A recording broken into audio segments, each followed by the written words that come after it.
Late on the night of March 2, 2026, a complex maritime operation unfolded in the Black Sea, approximately 112 miles from the Russian port of Novorossiysk. According to operational accounts describing the event, a group of 6 Ukrainian unmanned surface vehicles began moving south across the water shortly before midnight. The craft, identified as Magura V-5 maritime drones, traveled low over the sea, riding roughly 1 foot above the surface. Their small size and extremely low profile significantly reduced their radar visibility as they advanced toward the Russian coastline. The drones were reportedly monitored remotely from a control room in Kyiv. Operators tracked their movement through satellite connectivity while logging the deployment shortly before midnight local time. The formation moved steadily toward a specific objective in the port of Novorossiysk, one of the key naval bases used by Russia's Black Sea Fleet, after many ships were relocated from Crimea following earlier Ukrainian strikes.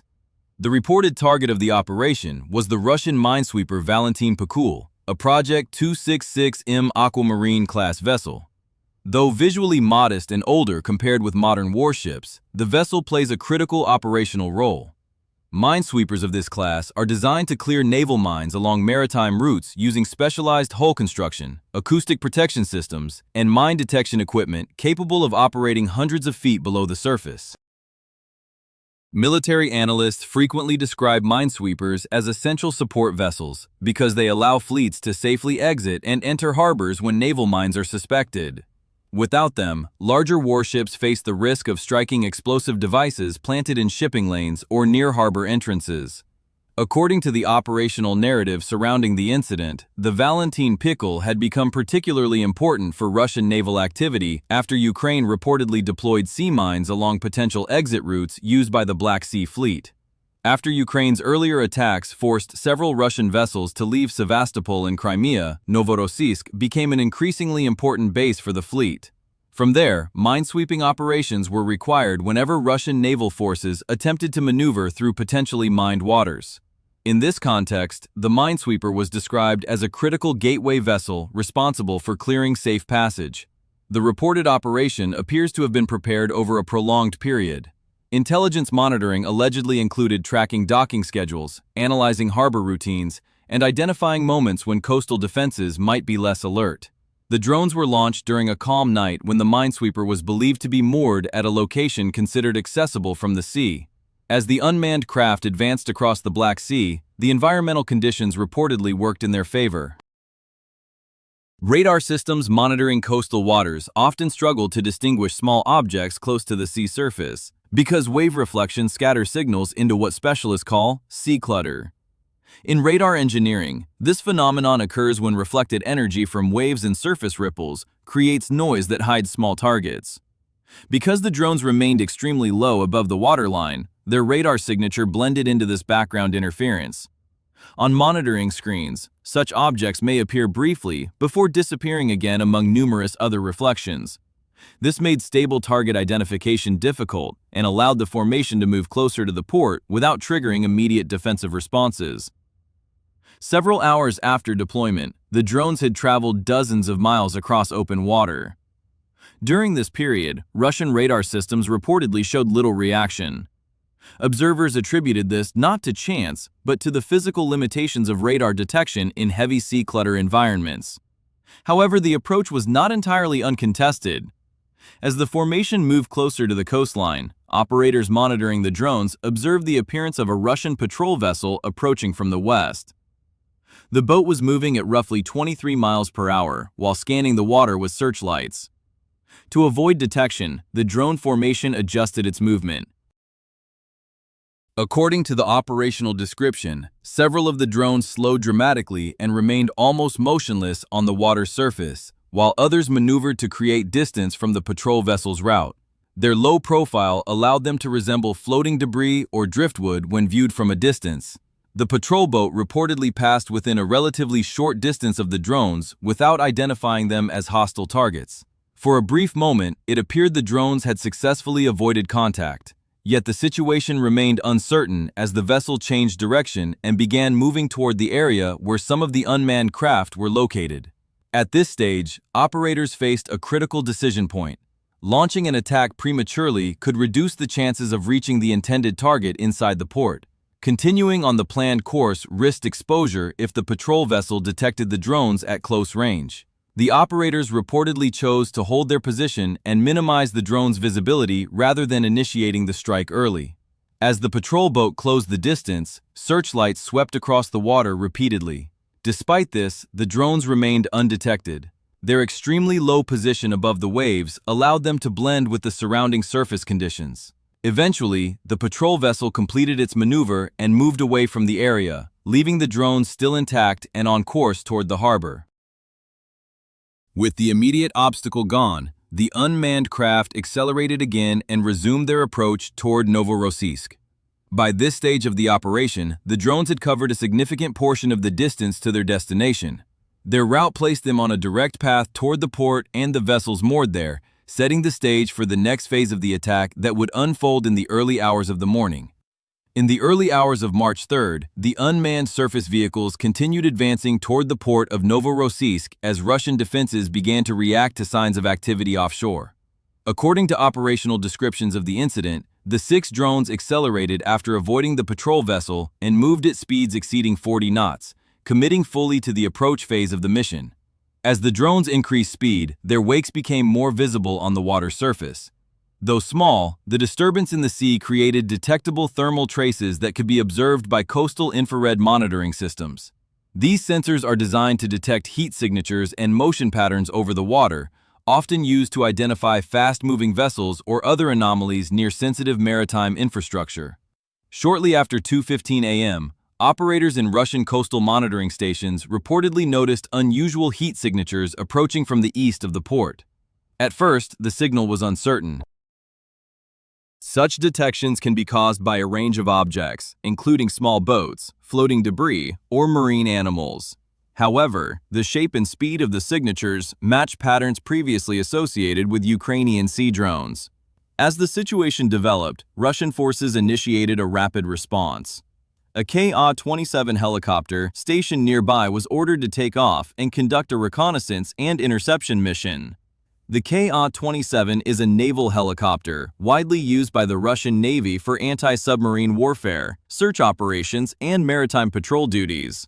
Within minutes, the helicopter lifted off and moved over the Black Sea at a low altitude, reportedly flying about 200 feet above the water. Using onboard searchlights and observation systems, the crew began scanning the surface in an effort to locate the approaching drones. At approximately 2:19 a.m., the helicopter crew visually identified one of the drones in the beam of the searchlight. The craft was trailing a narrow wake across the water, making it visible for a brief moment. The pilot opened fire with the helicopter's machine gun. Tracer rounds streaked across the dark sea and struck the drone. The unmanned vessel exploded on impact. Witness descriptions of the event indicate a large fireball rising tens of feet above the water before dissipating. Russian personnel monitoring the engagement reportedly transmitted a message confirming that the target had been destroyed. However, the incident did not end there. According to accounts of the operation, another drone remained nearby and continued advancing toward the port. This drone was reportedly equipped with a launcher carrying an air-to-air missile system designed to engage aerial targets. Within seconds of the first drone's destruction, the missile system was activated. The missile's infrared guidance system locked onto the helicopter's engine heat signature. The weapon launched from the drone and climbed rapidly toward the aircraft. Moments later, the missile struck the helicopter. The aircraft was destroyed in the air less than 200 feet above the surface of the Black Sea. Debris fell into the water as the fire briefly illuminated the surrounding area before fading in the darkness. The loss of the helicopter significantly altered the defensive situation around the port. With the aircraft gone, the immediate airborne interception capability in the area was eliminated. At the same time, the remaining drones continued advancing toward the harbor. As the formation approached within several miles of Novorossiysk, additional measures were reportedly taken to disrupt Russian defenses. 2 drones activated small electronic jamming systems that transmitted signals designed to imitate aerial targets on radar frequencies used by air defense systems. These signals created false targets on radar screens, appearing as aircraft approaching from the north. The deception caused coastal air defense units to shift attention toward the northern sky. Radar antennas and tracking systems rotated to search for potential aerial threats. While operators focused on these apparent targets, the remaining drones continued moving across the water from the south at increasing speed. The electronic interference was not powerful enough to completely disable radar equipment, but it created confusion and additional workload for personnel attempting to identify real threats. Meanwhile, coastal monitoring systems continued detecting heat signatures on the sea surface. The warnings were transmitted to the operations center responsible for coordinating port defenses. However, confirmation procedures required additional time because similar alerts had been triggered several times in previous days by non-hostile objects. Reports indicated that during the previous week, the monitoring system had generated multiple false alarms caused by marine wildlife, floating debris, and civilian vessels. As a result, operators reportedly hesitated before issuing a full emergency response. This delay proved significant. In modern naval engagements, even short time intervals can allow fast-moving drones to close large distances. According to operational calculations described in the incident narrative, the drones covered more than half a mile during the delay between initial detection and confirmation. By the time the threat was fully recognized, several critical defensive assets were already compromised. The helicopter had been destroyed, radar units were distracted by electronic interference, and the drone formation had advanced to within a short distance of the harbor. At approximately 2:45 a.m., a separate element of the operation began inland. A launcher deployed a Ukrainian Neptune anti-ship missile, a weapon known for its role in earlier naval engagements during the conflict. The missile rose into the air before descending into a low, sea-skimming flight path designed to evade radar detection. Flying just above the waves, the missile rapidly approached the coastline. Its speed, combined with the low-altitude trajectory, significantly reduced the time available for coastal defense systems to react. As radar signals became increasingly chaotic due to jamming and surface interference, the missile closed in on the port's defensive infrastructure. Within seconds, the missile locked onto the radar and sensor cluster responsible for coordinating the port's coastal defense network. This installation functioned as the central node where radar information was processed and distributed to defensive units. The missile struck the radar complex near the port, producing a powerful explosion that destroyed critical equipment and disrupted command systems. Screens inside the coastal command center reportedly went dark as the installation lost power and connectivity. The destruction of the radar station created a temporary communications blackout, affecting monitoring and control systems in the area. During this period, operators controlling the remaining drones also briefly lost contact with the unmanned vehicles as satellite links were disrupted by the blast and electromagnetic interference. For several seconds, the drones continued moving forward using pre-programmed navigation systems without remote control input. The outcome of the operation would depend on whether these autonomous systems kept the drones on course as they approached the harbor. Following the destruction of the coastal radar installation near Novorossiysk, the remaining unmanned surface vehicles continued their final approach toward the harbor. According to the operational account of the event, satellite communication with the drones was temporarily interrupted after the missile strike. The explosion produced electromagnetic interference that disrupted the data link used by operators in Kyiv to monitor and guide the drones. For approximately 23 seconds, the control screens in the remote command room reportedly showed no positional data. During this time, the drones continued moving toward the port without external commands, relying entirely on pre-programmed navigation systems. These systems used inertial navigation technology and previously loaded target coordinates to maintain course even when communication links were unavailable. When the satellite connection was restored, the tracking display once again showed the drones advancing toward the harbor. At that point, they were already less than 1 kilometer from their intended targets. According to the operational description, the navigation deviation during the communications outage was minimal, indicating that the autonomous guidance systems had maintained the correct trajectory. Inside Novorossiysk's defense network, the situation remained unclear in the immediate aftermath of the radar station's destruction. With key monitoring equipment disabled, coastal defense crews were attempting to assess the scale of the disruption and restore situational awareness. At the same time, air defense systems had been focused on possible aerial threats due to earlier radar interference signals. Meanwhile, the drones were entering the final stage of the attack. At approximately 2:47 a.m., the first unmanned craft reached the mooring area where the Minesweeper Valentin Pekul was located. Traveling at high speed, the drone struck the vessel on the starboard side. Reports of the operation indicate that the drone carried a large explosive payload equipped with a short delay fuse designed to detonate after penetrating the hull. The explosion occurred inside the ship's engine compartment.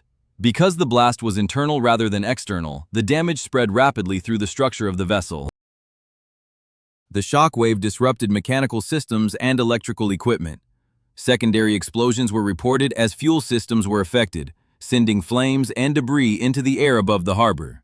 Within a short period after the initial impact, the Minesweeper began losing power and stability. According to the operational account, the vessel started to settle in the water as internal systems failed. The ship had previously been described as an essential minesweeping platform responsible for clearing safe routes through mined waters for other ships of the Black Sea Fleet. The attack did not end with a single strike. Additional drones entered the harbor area shortly after the first impact. According to the description of the operation, 2 more Russian vessels in the vicinity were also struck by explosive drones. Both ships reportedly sustained heavy structural damage. Although the vessels remained afloat after the explosions, the damage was described as severe enough to remove them from operational service for an extended period. Naval repair work following such explosions can require months of reconstruction and system replacement, depending on the extent of structural damage. The chain reaction of explosions and debris also caused damage to infrastructure along the port's dock area. Fragments from the blasts reportedly struck seawater cooling pipelines located along the pier facilities in the harbor. A section of the pipeline network was damaged, interrupting cooling water flow to nearby industrial equipment. At the same time, burning debris was reported to have landed near the port's oil loading facilities. Equipment at multiple berths in the loading terminal sustained damage, forcing operators to shut down the entire complex as a precautionary measure. Emergency services were deployed to contain fires that had started in several locations around the docks. Witness accounts of the event indicate that flames and smoke remained visible in the harbor area for hours. Firefighting crews worked through the night, attempting to contain the spread of the fires and prevent additional damage to nearby facilities. According to the operational narrative, some of the fires continued burning until early morning. The scale of the material losses from the attack was described as significant. The operation reportedly involved 6 unmanned surface drones and 1 Neptune anti-ship missile. Analysts cited in the operational description estimated that the equipment used in the strike cost less than several $1 million in total. On the Russian side, the consequences were described as far more costly. The minesweeper Valentin Pikul was severely damaged and rendered inoperable, while 2 additional ships were also reported to have been heavily damaged. In addition, a Ka-27 naval helicopter was destroyed during the engagement earlier in the night. Beyond the military losses, infrastructure at the port also suffered damage, including the coastal radar installation and equipment associated with oil loading operations. Repairs to such facilities can require extensive technical work and temporary shutdowns affecting maritime activity in the port. Military observers noted that the removal or damage of minesweeping capability could have broader operational implications for naval activity in the region. Minesweepers are essential for clearing naval mines and ensuring safe movement of ships in areas where underwater explosives may be present. The events described in the operation highlight the increasing role of unmanned systems and coordinated strikes involving drones, electronic warfare tools, and precision missiles. Naval analysts say such operations demonstrate how relatively small and low-cost platforms can challenge larger conventional forces when combined with surveillance, timing, and electronic disruption. Following the incident, the situation in the Black Sea remained under close observation as both sides assessed the consequences. The attack underscored ongoing changes in maritime warfare tactics, particularly the growing use of remotely controlled surface vehicles in contested waters. For continued coverage of developments related to the conflict and maritime security in the Black Sea region, viewers are encouraged to subscribe and follow future reports.